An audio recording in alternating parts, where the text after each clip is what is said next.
Hello दोस्तों, हाय। कैसे आप लोग? आप सभी को एस के यादव सर की क्लास में स्वागत है। जैसा कि अपना गणित का सिलसिला क्लास 10th का जारी है, जिसमें हम लोग हाइट एंड डिस्टेंस, बोले तो ऊंचाई और दूरी, अर्थात त्रिकोणमिति के अनुप्रयोग कहा जाए, उन चैप्टर को पढ़ रहे हैं। जिसमें हम लोग 9.1 कहा जाए, एक ही तो चैप्टर है जिसमें कुल मिलाकर के 1 से लेकर के 16 तक क्वेश्चन का कंप्लीट सोल्यूशन आपको हम अपने प्लेलिस्ट में डाल दिए हैं, यूट्यूब के प्लेलिस्ट में अपना चैनल पर। और साथ ही साथ हम लोग उदाहरण की सिलसिला में प्रवेश किए हैं, जिसमें उदाहरण नंबर पहला, दूसरा, तीसरा और चौथा आपको बता दिया गया है।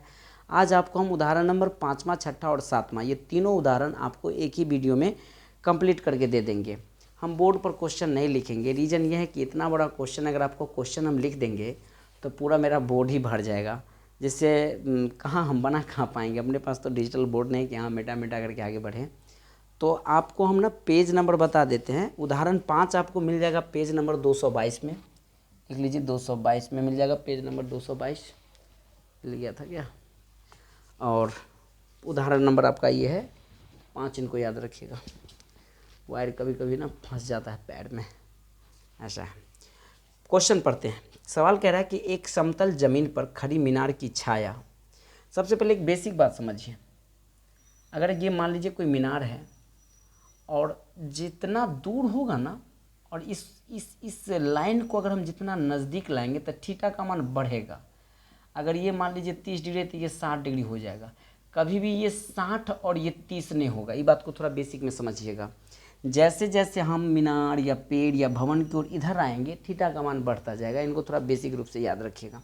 अब सवाल की ओर चलते हैं। सवाल में दिया गया है कि एक समतल जमीन पर खड़ी एक मीनार की छाया। सबसे पहले तो एक मीनार खड़ा कर दीजिए। ये मीनार है, मीनार है, लिख दीजिए मीनार, लिख दिए। हाँ, समतल मीनार थोड़ा सीधा दीर्घिकार होगा मीनार में। देख रहे हैं ना, अशुद्धि मेरा कितना खतरनाक है। हाँ, छाया उस स्थिति में 40 मीटर अधिक लंबी हो जाती है, जबकि सूर्य का 49 कोण यानी उन्नयन कोण 60 डिग्री से घटकर 30 डिग्री हो जाती है। यानी ये 60 डिग्री है ना, या यहाँ से घटकर अगर ये 30 डिग्री हो जाए, ये मैं 60 लिया हूँ और यहाँ से घट के ये कितना हो जाता है, 30 डिग्री हो जाता है, तो इसका छाया की लंबाई जो है ना 40 मीटर बोला गया है कि बढ़ जाता है। सवाल के अनुसार छाया की लंबाई 40 मीटर बढ़ जाता है। तो आपको बताया गया है कि बीडी छाया, इसमें फ़ोटो बना दिया है, और मीनार की ऊंचाई ज्ञात कीजिए जो 30 डिग्री को उन्नयन कोण पर है। मूल रूप से हमें मीनार की ऊंचाई ज्ञात करना है। इसका नाम गाम दे दीजिए। चलिए, इसका नाम हम ए दे देते हैं, बी दे देते हैं। किताब में बीच में सी लिया है तो आप भी सी ले लीजिए, और ये हो जाएगा आपका डी। ये दूरी मुझे नहीं पता है और ना मीनार की ऊंचाई हमको पता है। उम्मीद है कि मीनार की ऊंचाई को हम एच मान लेते हैं और इसको हम एक्स मान लेते हैं। सबसे पहले लिखेंगे इसमें माना, क्योंकि मीनार का ऊंचाई ज्ञात करना है, तो माना कि मीनार की ऊंचाई, मीनार की ऊंचाई का नाम है ए बी, जिसे हम माने हैं एच मीटर है।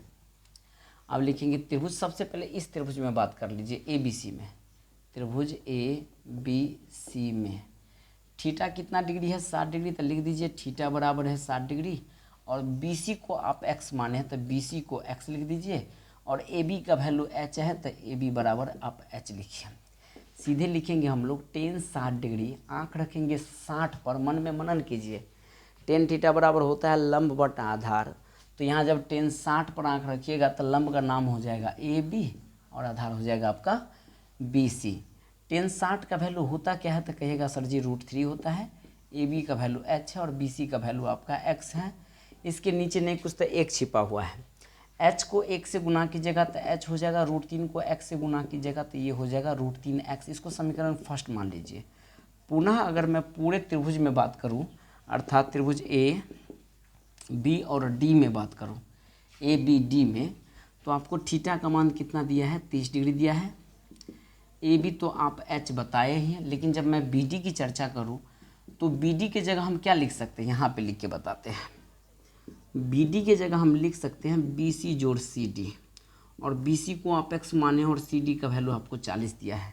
सीधे अप्लाई कीजिए, टेन 30 डिग्री, आँख 30 पर रखिएगा तो लंब नज़र आएगा आपका ए बी और आधार नज़र आएगा आपका पूरा वहाँ से वहाँ तक, अर्थात बी डी। tan 30 का वैल्यू क्या होता है गुरुजी? तो 1/√3 होता है। ए बी का मान कितना है? तो h है। और बी डी का मान आप निकालें यहाँ पर तोड़ तार के, x + 40। ठीक है, यहाँ पर एक चीज़ लिखेंगे हम लोग, समीकरण फर्स्ट से h का मान रखने पर, यानी यहाँ पे हम एक स्टेप ऐसे काम करें, 1/√3 बराबर, यहाँ जो h है ना, इस h के जगह पर आप √3x पुट कर सकते हैं। जहाँ पे h है उसके जगह पे हम √3x पुट कर सकते हैं समीकरण फर्स्ट से। तो यहाँ पे आप √3x दे दीजिए और नीचे आपका x + 40, तो x + 40 रहने दीजिए। अब √3 को √3 से गुना कीजिएगा 3 और x का x हो जाएगा बराबर, 1 को x से गुना कीजिएगा x और 1 को 40 से गुना कीजिए 40। इस x को इधर ले आइए तो 3x - x बराबर हो जाएगा 40, अर्थात 2x बराबर 40 काट दीजिएगा तो x का वैल्यू आ जाएगा 20। फिर लिखिएगा समीकरण फर्स्ट में x का मान रखने पर, समीकरण फर्स्ट क्या है सर? h बराबर है √3x, अर्थात √3 × 20 बराबर ये हो जाएगा आपका 20√3 मीटर। लास्ट में लिख दीजिएगा, इसीलिए मीनार की ऊंचाई जो हम माने हैं ए बी, वो कितना आ गया अपना? 20√3 मीटर आ गया है। यही इसका आपका आंसर हो जाएगा। देख लीजिए, मिला लेते हैं किताब में, तब तक आप इसका स्क्रीनशॉट लीजिए। बिल्कुल सही है, 20√3 मीटर है।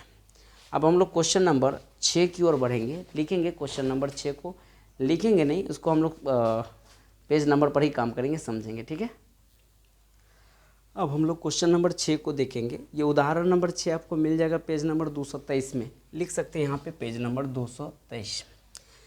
सवाल कह रहा है कि एक बहुमंजिल भवन के शिखर से देखने पर एक 8 मीटर ऊंचे भवन के शिखर और तल, शिखर और पहले शिखर और उसके बाद तल का अवनमन कोण, इस बार उन्नयन न दे करके आपको अवनमन दिया है। अवनमन कोण 30 डिग्री और 45 डिग्री है। बहुमंजिल भवन की ऊंचाई और दो भवनों के बीच की दूरी ज्ञात कीजिए। पढ़िएगा अच्छे से, पेज नंबर में जाएगा तो समझ में आएगा। चलिए, सबसे पहले हम लोग बनाते एक बहुमंजिल भवन है। ये मान लीजिए कि बहुमंजिल भवन है, बहुमंजिल भवन है, और यहाँ पे एक भवन आपका बहुत छोटा भवन है, अर्थात इस भवन की जो ऊंचाई दिया है वो आपको 8 मीटर दिया है। दो गो भवन है, थोड़ा सा इस भवन को और छोटा कर देते हैं।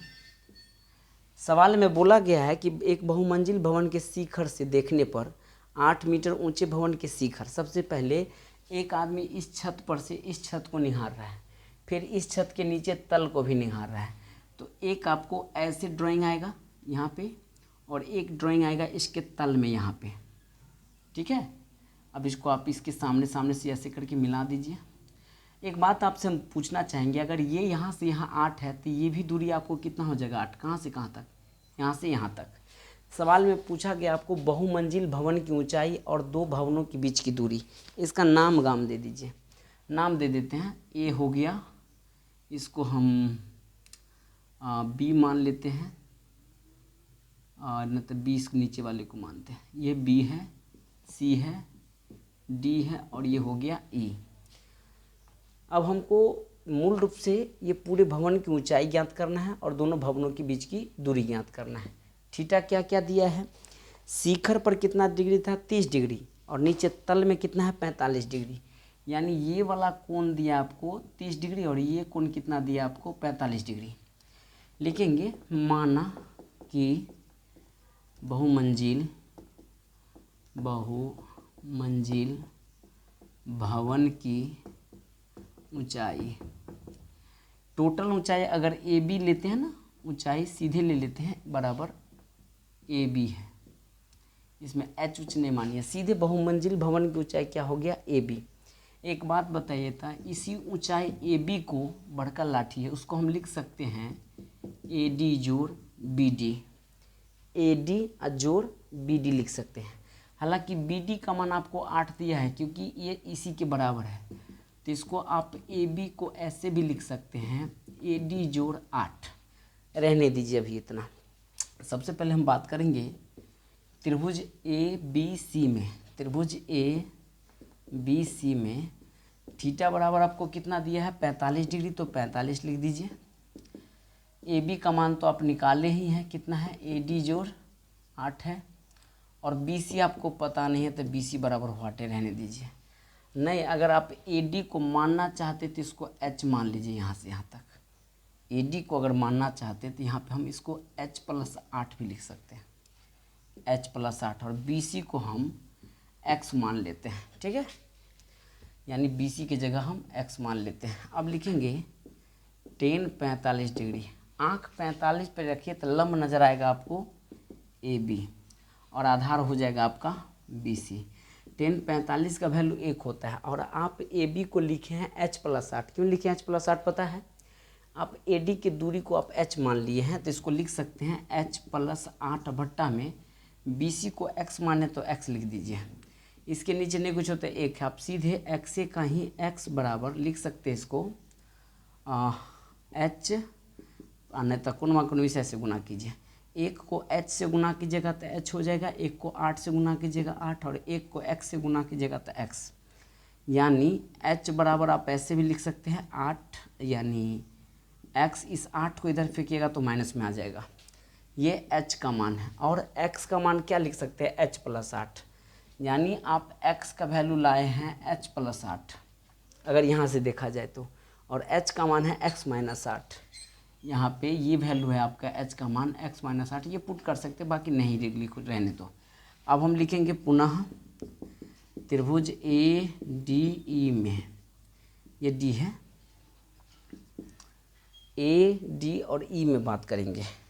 थीटा बराबर दिया है 30 डिग्री, ए डी को आप h माने हैं, और ये जो डी ई है ना, ये डी ई किसके बराबर है? बी सी के बराबर, यहाँ पे बी सी और दोनों को आप x माने हुए हैं। सीधा लिखिएगा tan 30 डिग्री, आँख रखिए 30 पे तो लंब नज़र आएगा ए डी, तो ए डी दे दीजिए, और नीचे हो जाएगा आपका आधार डी ई, तो डी ई दे दीजिए। ए डी को आप h माने तो h दीजिए, और डी ई को आप x माने तो यहाँ पे x दे दीजिए। tan 30 डिग्री का वैल्यू होता है 1/√3 बराबर, h के जगह पे आप x-8 पुट कर सकते हैं। यहाँ h का वैल्यू लाए हैं ना, तो h की जगह पे हम x-8 दे दीजिए, नीचे x रहने दीजिए। कोणमा से गुना कीजिए, x को 1 से गुना कीजिएगा, या इसी को गुना कर देते हैं, √3 को x से गुना कीजिएगा तो ये हो जाएगा, आपको दिखता होगा शायद, √3x, फिर √3 को -8 से गुना कीजिएगा तो -8√3 कह सकते हैं इसको, 8√3, और x को 1 से गुना कीजिएगा तो ये हो जाएगा x। अब x वाला डाटा को इधर ले आइए और बिना x वाला डाटा को उधर ले जाइए, तो यहाँ पर हम ऐसे लिख सकते हैं कि √3x प्लस x नहीं होगा, x प्लस में तो इस तरफ आके किस चीज़ में आ जाएगा? माइनस में हो जाएगा, और ये माइनस वाला डाटा कहाँ चला जाएगा? उधर प्लस में, तो इसको लिख सकते हैं 8√3। इन दोनों में से x कॉमन ले लीजिए तो ये हो जाएगा √3 - 1 बराबर है आपका 8√3। ये गुना में है तो गुना वाला डाटा कहाँ चला जाएगा? आपको भाग में, तो लिख सकते हैं x बराबर आ गया 8√3 बट्टा और √3 - 1, यहाँ पे हर प्रमेयकरण कर दीजिए, √3 + 1 और बट्टा में √3 + 1। अगर 8√3 को √3 से गुना कीजिएगा तो ये हो जाएगा 24। कैसे सर? √3 हो गया 3, 8 दिया 24, फिर 8√3 को 1 से गुना कीजिएगा तो ये हो जाएगा आपको 8√3, नीचे a + b और a - b, ये हो जाएगा a² - b², अर्थात इसको हम शॉर्टकट में लिख सकते हैं, दोनों में 8 कॉमन है तो 8 कॉमन ले लीजिए, लिख सकते हैं 8 को 24 में भाग दीजिए, 8 × 24, और अभी रहने दो, ऐसे ही रहने दो, 24 + 8√3 बट्टा √3 का स्क्वायर 3 हो जाएगा, और 1 का स्क्वायर 1 हो जाएगा। अगर 2 कॉमन ले लेते तो फ़ायदा होगा, इसको लिख सकते हैं 12 + 4√3 बट्टा में हो जाएगा ये 2 से 2 कट के x का वैल्यू आ जाएगा 12 + 4√3। तो दो भवनों के बीच की दूरी कितना आ गया? 12 + 4√3। वहीं आपसे ऊंचाई पूछा जा रहा है, इसलिए लिखेंगे मीनार की ऊंचाई। मीनार की ऊंचाई आप h बराबर क्या लिखे हैं? x-8, तो x का वैल्यू कितना है? 12 + 4√3, ये -8 कहाँ से दे रहे हैं, यहाँ से, यानी h का प्योर मान आ गया, 12 में से 8 गया तो 4 + 4 √3, हो सके दोनों में 4 है तो 4 कॉमन लेकर के आंसर होगा। तो उम्मीद है कि आंसर ये आ गया अपना, मीनार की ऊंचाई 4 कोस्टेज 1 + √3 या 4 + 4 √3 कहिए, और दो भवनों के बीच की दूरी आ गया है 4 × √3 + 1, ठीक है, 1 + √3 बिल्कुल सही है। और दो भवनों के बीच की दूरी आपको है 12 + 4 √3, तो दो भवनों के बीच की दूरी है आपको 12 + 4 √3, ठीक ही है। ये आपका आंसर यहाँ मिल जाएगा। उम्मीद है कि आप इसको अच्छे से समझे होंगे। इसका स्क्रीनशॉट ले लीजिए, ले लिए। अब हम लोग लास्ट क्वेश्चन की ओर बढ़ेंगे, लिखेंगे लास्ट नंबर क्वेश्चन नंबर 7। तो अब हम लोग बढ़ेंगे उदाहरण नंबर 7। ये आपको पेज नंबर 224 में मिल जाएगा, लिख सकते हैं 224। हम पढ़ के सुनाते, आप सुनिए। कह रहा है एक नदी के पुल के एक बिंदु से एक नदी के सम्मुख किनारों का अवनमन कोण 30 डिग्री 45 डिग्री है। सम्मुख बोले तो आमने और सामने। मान लीजिए कि यहाँ पर ये नदी का पुल का ऊंचाई दिए है, और एक तरफ दिया आपको 30 डिग्री और एक तरफ दिया आपको 45 डिग्री। ये टोटल नदी की चौड़ाई यहाँ से लेकर के यहाँ तक हो गया टोटल नदी का चौड़ाई। और नीचे नदी से लेकर के जो ऊंचाई है ना, पुल के किनारों तक की ऊंचाई, ये आपको 3 मीटर दिया है। सवाल में 3 मीटर दिया हुआ है। आपसे पूछा जा रहा है कि नदी की चौड़ाई ज्ञात कीजिए सिर्फ ना। नदी कहाँ से कहाँ तक है सर, तो यहाँ से लेकर के यहाँ तक, ये नाम दे दीजिए A, B, C और D। नदी की चौड़ाई आपको टोटल BD हो जाएगा। अगर ये दूरी हम x मान लेते हैं और ये दूरी को अगर हम y मान लेते हैं, तो टोटल नदी की चौड़ाई हो जाएगी आपको x + y। वही चीज़ यहाँ लिख देते हैं। पहले हम माना कि नदी की चौड़ाई जिसका नाम है BD, B से लेकर के D हो गया नदी की चौड़ाई, जिसको हम शॉर्टकट में लिख सकते हैं B से C की दूरी BC जोड़ C से D की दूरी अर्थात CD, अर्थात इसको लिख सकते हैं x + y की दूरी आपको निकालना है। इसका मतलब हुआ कि x और y का मान हमको निकालना है। सबसे पहले ये झुकाव था आपका 45 डिग्री, तो यहाँ 45 दे दीजिए, और ये झुकाव था आपका 30 डिग्री, तो 30 डिग्री दे दीजिए। हम इसी त्रिभुज में बात कर लेते हैं। त्रिभुज ABC में थीटा का मान अगर मान लीजिए 30 डिग्री दिया है और AB आपको 3 है, आपको BC चाहिए, तो सीधे आप अप्लाई कीजिए। tan 30 डिग्री बराबर आँख 30 पर रखिएगा तो लंब नज़र आएगा आपका AC, और आधार हो जाएगा आपका BC। tan 30 का वैल्यू होता क्या है, 1/√3। AC का वैल्यू 3 है और BC का वैल्यू आप x है। x को 1 से गुना कीजिए, x 3 को √3 से गुना कीजिएगा तो 3√3 मीटर आ जाएगा। अगर मैं पुनः बात करूँ त्रिभुज इस वाले में ACD में, तो यहाँ लिख सकते हैं त्रिभुज ACD में क्या क्या दिया है। थीटा बराबर 45 डिग्री है, AC आपको पता है 3 मीटर है, और CD बराबर आप y माने हैं।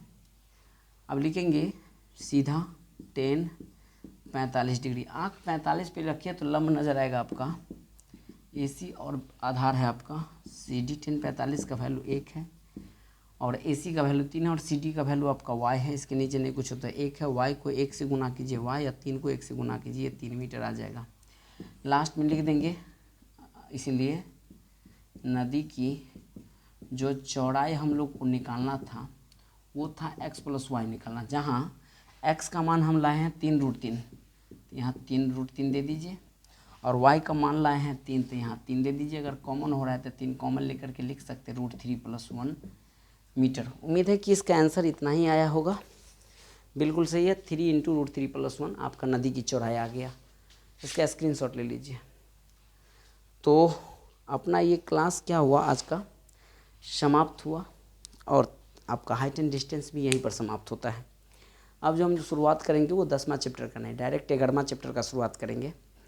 6ठा और 10वां दोनों में एक रिलेशन कहा जाए थ्योरी है, तो एक ही साथ पढ़ा देंगे। 11वां कंस्ट्रक्शन पढ़ लेंगे, 12, 13, 14, 15 ऐसे हम ख़त्म कर लेंगे। तो कैसा लगा क्लास ज़रूर कमेंट करके बताइएगा। उम्मीद है कि अच्छा लगा होगा, और थोड़ा स्लो साउंड बोल रहा हूँ, थका हूँ इसलिए। तो लेते हैं आप सभी से विदा, तब तक के लिए सबको good day, take care, all the best. जय हिंद, जय भारत।